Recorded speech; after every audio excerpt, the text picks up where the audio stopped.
Hi,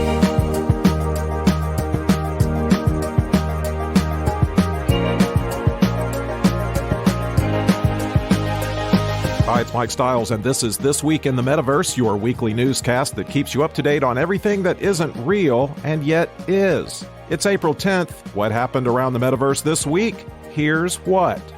We learned in The Godfather, never go against the family.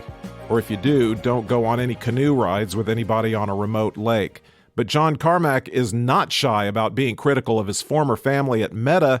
He resigned at the end of last year, but even before he did, when he was partially in charge of Facebook's Metaverse, he bluntly said what was on his mind. Futurism.com's Noor Al-Sibai writes that in a recent podcast conversation with his old co-worker, Meta CTO Andrew Bosworth, Carmack made it clear he has not changed his mind.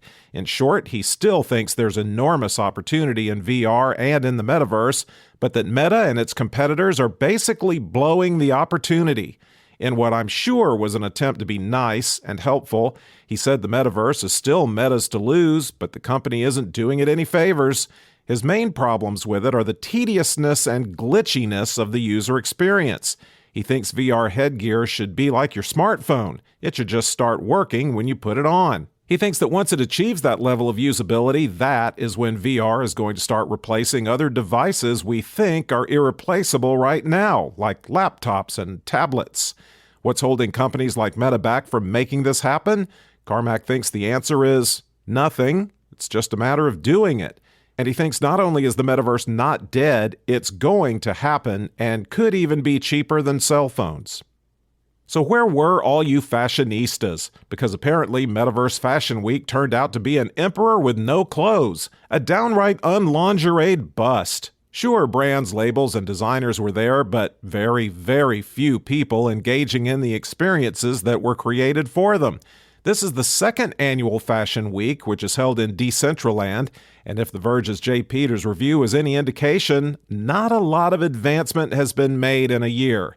More than 60 brands like Adidas and Coach were there with virtual spaces, and I'm sure they thought the experiences designed for them were incredibly cool, but the event just wasn't fun enough to create a big turnout. The best experience Jay found was a handbag that lured him closer with text boxes, then sucked him up into the bag, in which there was a psychedelic dance party. Problem was, the music kept cutting out, so avatars often only heard the shuffling of their own feet. Actually, audio was a big problem across most of the experiences. You could collect 5 mini bags and win a pink virtual scarf. Again, that's the most fun experience Jay found. Most were virtual showrooms for digital outfits that had some pretty impressive interactivity problems. And everywhere you tried to go, you got hit with terms and conditions you had to work your way through. Few things are more fun than terms and conditions pages. As for actually buying virtual clothes and accessories, Jay found a nice pair of wings that would have cost him the equivalent of $600 million. So in short, this was an amazing event for those who don't get out much or know the value of money.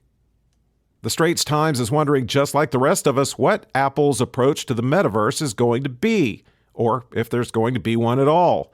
The word from people who pretend to know what's going on at Apple is that it might release its VR or AR goggles at the annual Worldwide Developers Conference in June. The idea being to make VR hardware and experiences that create a new necessity, as happened with the iPhone. Programmers and software companies are in wait-and-see mode because if what they release is cool enough, they'll jump right to work creating content for it.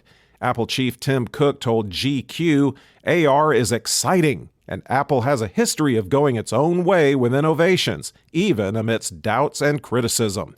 That said, he didn't confirm anything about anything. He's Mr. Cool Cucumber. Creative strategies analyst Carolina Milanesi said, Apple's going to try to put its spin on it, then lead others to water. Once Apple gets into something, others follow. She knows Apple has tremendous swagger. But will Apple go straight to the full vision of the metaverse like Meta did, or just move toward it in increments?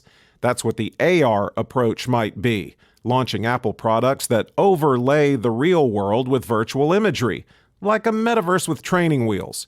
Or maybe Apple crafts VR versions of Apple Plus or Apple Music where you can sit in virtual seats for movies and concerts. Other analysts say don't get overly excited.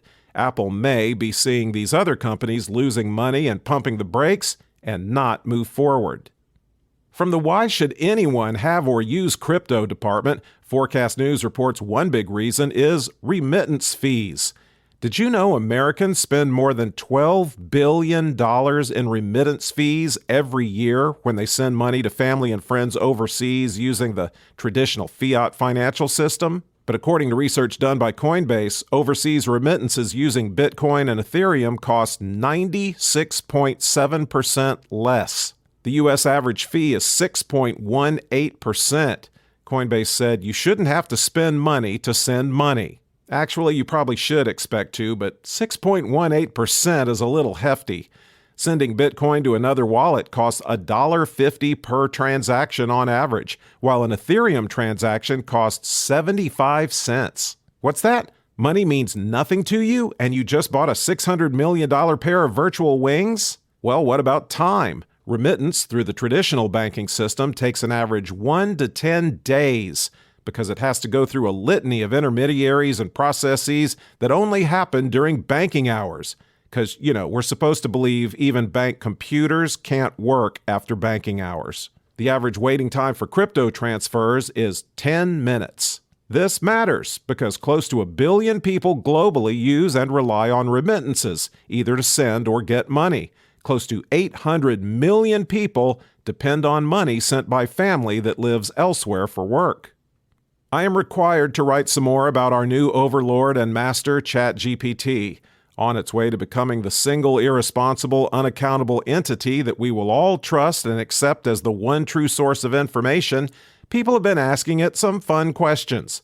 Decrypt's Andrew Thruvalis writes that it was asked to pick a winner in the great debate over the respective worth of gold versus Bitcoin as a good investment. I know that's all my family talked about over the Easter weekend. Spoiler alert, it picked gold. And that makes financial commentator Peter Schiff really happy. He said AI is pretty intelligent after all. It didn't recommend any allocation to Bitcoin. Specifically, ChatGPT was asked to come up with a recession-proof portfolio. It recommended 20% gold and other precious metals to cope with a big market downturn, 40% bonds, 30% defensive stocks, and 10% cash. Bitcoin didn't even get mentioned as something that should go in the mix. But when Decrypt directly asked ChatGPT its opinion on gold or Bitcoin, ChatGPT said, "That depends. Gold is a tangible asset considered a safe haven during times of economic uncertainty. It's a limited resource and is hard and expensive to mine, which gives it scarcity and intrinsic value. Meanwhile, Bitcoin is not backed by any physical asset or government and is considered by many to be a speculative investment." Now, of course, the knowledge ChatGPT pulls from stops at 2021, so take that for what it's worth. Gold and Bitcoin are up 10% and 68% year-to-date, respectively. Both surged when the Fed bailed out Silicon Valley Bank depositors and pumped hundreds of billions of dollars back into the banking system. What could go wrong? Okay, let's say you believe the metaverse is a dead duck. Does that mean all of blockchain technology is also a dead duck? Is your avatar actually a dead duck in the metaverse? Cryptopolitan's Micah Abiodun listed out for us some of the top blockchain trends for 2023. 1. Blockchain gaming. Tokenization of in-game assets is a game changer, and blockchain allows for a decentralized gaming economy. 2. Banking and decentralized finance. So far, customers that spend a lot in smart contracts each month have come to trust this financial system, which suggests it's going to be accepted by a lot more people. 3. Blockchain and AI integration. AI is used to make blockchain-related choices like spotting fraudulent transactions or deciding what data should be kept on a certain node. 4. Value chains. Transactions can be tracked to its original data chain, enhancing reliability. This will result in new operating models. For instance, Walmart reduced the identification time for fruit shipments from 7 days to 2.2 seconds. Digital identity and personal information. Third-party entities wouldn't own and control user data. Blockchain makes you the owner and controller of your information. 6. Data marketplaces. Blockchain-based platforms where users can sell their own personal data. 7. Blockchain as a service, an affordable way for a company to access blockchain technology without having to build and maintain its own systems from scratch. And 8. Marketing and retail in the metaverse. The metaverse does present business opportunities to create digital assets and new revenue streams. It's blockchain that makes that possible. Now, if you'll excuse me, I have to go check on my fruit shipment. That's all we've got for you this week. If you don't share or tell people about the show, it will die. You're a very powerful person. So do so, and we'll be back next week.